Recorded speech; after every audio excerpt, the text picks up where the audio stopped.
Hello dear students, welcome to inside botany. मैं doctor Deepmala Singh और आज हम लोग बात करेंगे एल्गी की। बच्चों, आपको पता है एल्गी बहुत ही इम्पॉर्टेंट टॉपिक है जिसे आप बीएससी फर्स्ट ईयर या एमएससी प्रीवियस में भी पढ़ते हैं। लेकिन सिर्फ इसकी इम्पॉर्टेंस आपके कोर्स सब्जेक्ट तक ही नहीं है। एल्गी को हम सबको जानना चाहिए क्योंकि अगर एक सर्वे की माने तो 30 से 50% तक ऑक्सीजन हमें इन एल्गी से ही प्राप्त होती है। आपको पता है बच्चों, रेड सी का कलर रेड क्यों है? क्योंकि उसमें एक साइनोफाइसी का मेंबर यानी कि एल्गी प्रेजेंट है जिसका नाम है ट्राइकोडेस्मियम इरिथ्रियम। इसके अलावा ये एक प्रॉमिसिंग बायोफ्यूल है जिसकी डिमांड आज के दिन में बहुत ज़्यादा है क्योंकि आपको पता है एक क्लीन और सेफ इन्वायरमेंट के लिए हमारी डिपेंडेंसीज होनी चाहिए इन नेचुरल फ्यूल्स पे। और बात करें अगर फूड और फीड सप्लाई की तो आपको पता है बहुत पुराने समय से ही एल्गी को तरह तरह के व्यंजनों में इस्तेमाल किया जाता है। तो चलिए अब हम बात शुरू करते हैं एल्गी की।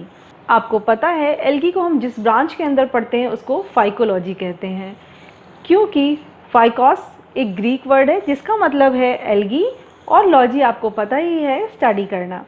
इसका मतलब है study of algae is called as phycology. Algae की अगर हम बात करें तो ये एक क्लोरोफिल बेयरिंग ऑर्गेनिजम्स की तरह पहचाने जाते हैं।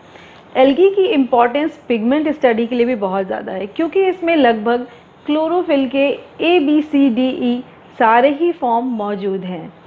एल्गी प्लांट किंगडम का एक इम्पॉर्टेंट सदस्य है और ये प्लांट के एक स्टीरियोटाइप छवि को, एक प्रचलित छवि को तोड़ता है। यानी आपको पता है कि इसकी बॉडी जो है वो थैलॉइड होती है। इसमें लीफ, रूट और स्टेम जैसे प्रॉपर टिश्यूज़ नहीं होते हैं। लेकिन आप ये भी जानते हैं कि ये यूनिसेलुलर से मल्टी सेलुलर फॉर्म तक प्रेजेंट हैं। माइक्रोस्कोपिक से लेके मैक्रोस्कोपिक, जिनको आप सीवीड्स के नाम से जानते हैं, वो भी प्रेजेंट हैं। ये फ्रेश वाटर में पाए जाते हैं, ये मरीन वाटर में भी पाए जाते हैं। मरीन वाटर मतलब सी वाटर।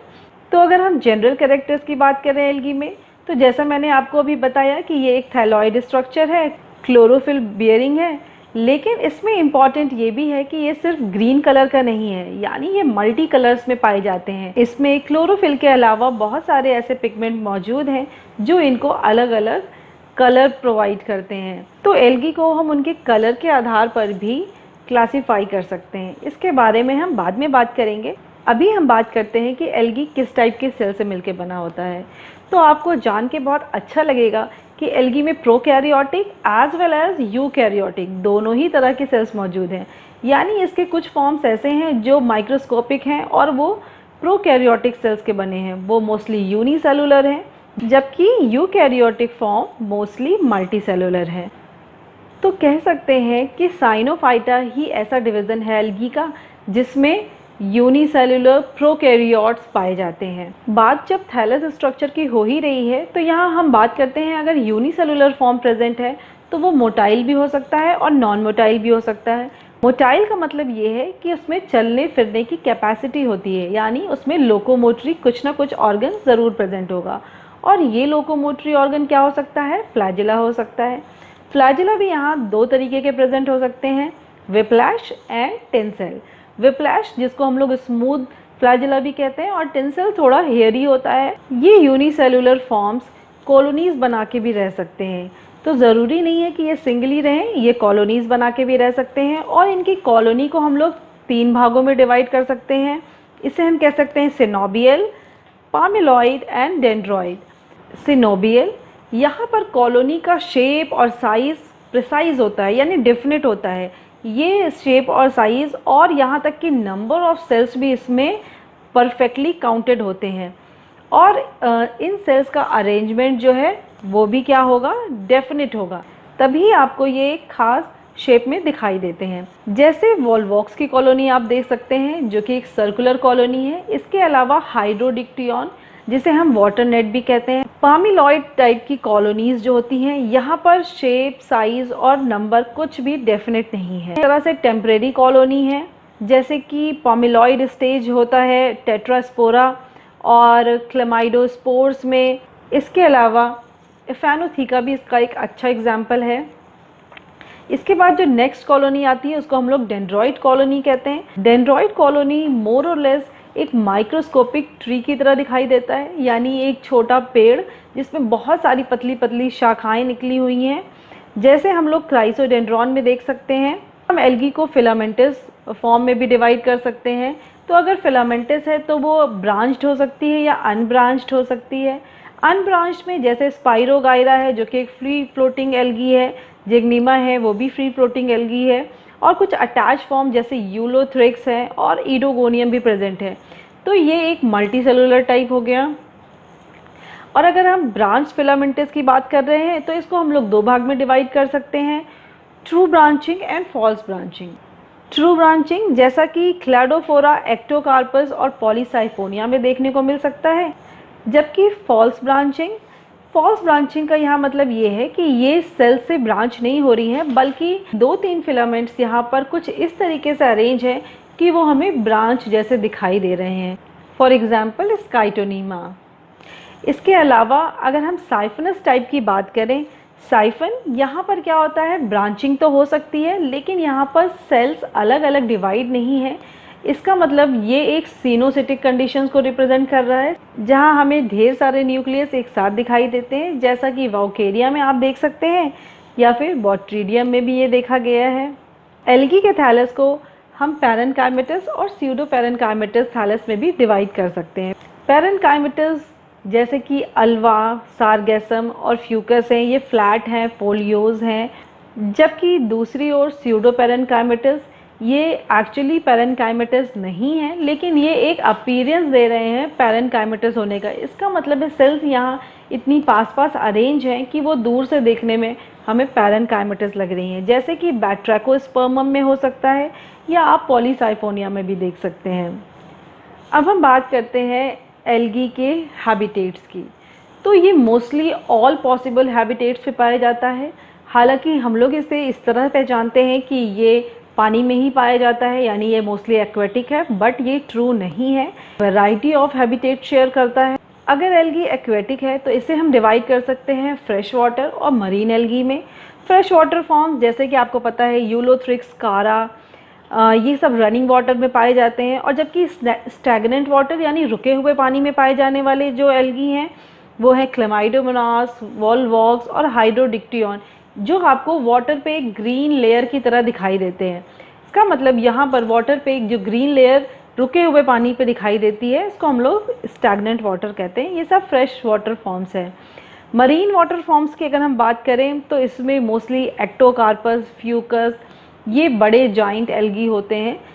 एक्वेटिक को हम दो भागों में और डिवाइड कर सकते हैं, फ्री फ्लोटिंग और अटैच फॉर्म में। फ्री फ्लोटिंग जैसे अगेन क्लेमाइडोमोनास और वॉलवॉक्स को हम ले सकते हैं, जबकि अटैच फॉर्म जिसमें होल्ड फास्ट प्रेजेंट होता है। होल्ड फास्ट एक तरह का सेल मॉडिफिकेशन ही है जो एक रूट की तरह फंक्शन करके, यानी अटैचमेंट के लिए, किसी रॉक पे अटैच करने के लिए उसे काम करता है, और ये एल्गी को एक जगह रहने के लिए स्टेबिलिटी देता है। नेक्स्ट टाइप के हैबिटेट के बारे में अगर हम बात करें तो हम टेरेस्ट्रियल हैबिटेट कह सकते हैं। टेरेस्ट्रियल हैबिटेट इसका मतलब ये नहीं है कि इन्हें अपनी लाइफ साइकिल के लिए वाटर नहीं चाहिए, इन्हें मॉइस्ट जगह ही चाहिए जहाँ पर मॉइस्चर ज़्यादा हो। तो लेकिन वो ऐसी डैम्प सॉइल हो सकती है जहाँ पर ये रह सकते हैं, जिसको हम लोग सेफोफाइट्स भी कहते हैं, जैसे कि वाउकेरिया है, फ्रिट्सिएला है, जिसको बेस्ट एग्जाम्पल मानते हैं टेरेस्ट्रियल का। इसके अलावा कुछ जो अंडर सॉइल भी ग्रो करती हैं, जिनको हम लोग क्रिप्टोफाइट्स कहते हैं, जैसे नॉस्टॉक है, एनाबिना है, ये सॉइल के अंदर प्रेजेंट होती हैं। और आपको पता है कि नॉस्टॉक और एनाबिना एज अ फर्टिलाइज़र के रूप में भी काम करती हैं। तो अगर आपको नॉस्टॉक और एनाबिना को ढूंढना है तो आपको धान के खेतों में ये आसानी से मिल जाएंगे। इसके अलावा ट्री ट्रंक्स पे, जिसको हम लोग एपीफाइट्स भी कहते हैं क्योंकि ये किसी दूसरे प्लांट पे उग रहे हैं, तो इसमें एपीफाइट्स भी प्रेजेंट हैं। इसके अलावा मॉइस्ट वॉल पे रहने वाले एल्गी भी प्रेजेंट हैं, जैसे कि स्काइटोनीमा।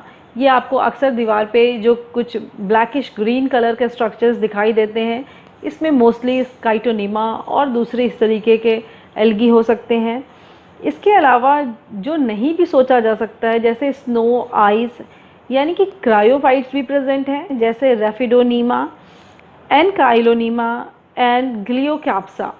इसके अलावा सलाइन वाटर में रहने वाले एल्गी भी प्रेजेंट है। एपिजोइक एल्गी भी प्रेजेंट है। एपिजोइक जो स्नेल, फिशेज और टर्टोइस यानी ऐसे स्लो ऑर्गेनिज्म के ऊपर आपको देखने को मिल सकते हैं।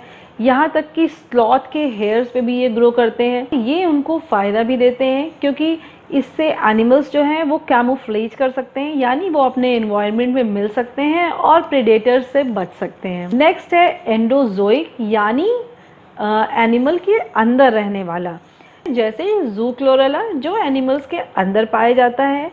सिम्बायोटिक तो आपको पता ही है, नॉस्टॉक है, ग्लियोकैप्सा है, ऐसे बहुत सारे सिम्बायोटिक एसोसिएशंस मिल जाएंगे। नॉस्टॉक का बहुत अच्छा एग्जाम्पल है कोरोलॉइड रूट के साथ, जो कि साइकस के एरियल रूट्स हैं। इसके अलावा जो अभी तक नॉर्मली नहीं सोचा गया था एल्गी के लिए, क्योंकि एल्गी क्लोरोफिलस है तो ये मान लिया जाता है कि ये एक ऑटोट्रॉपिक ऑर्गेनिज्म है, लेकिन ये पूरी तरह से सच नहीं है। कुछ ऐसे एल्गी भी हैं जो हेट्रोट्रोपस इन नेचर हैं। इसका मतलब उन्हें ऑर्गेनिक कंपाउंड्स बनाया चाहिए जो वो दूसरों से एक्सट्रैक्ट कर सकते हैं।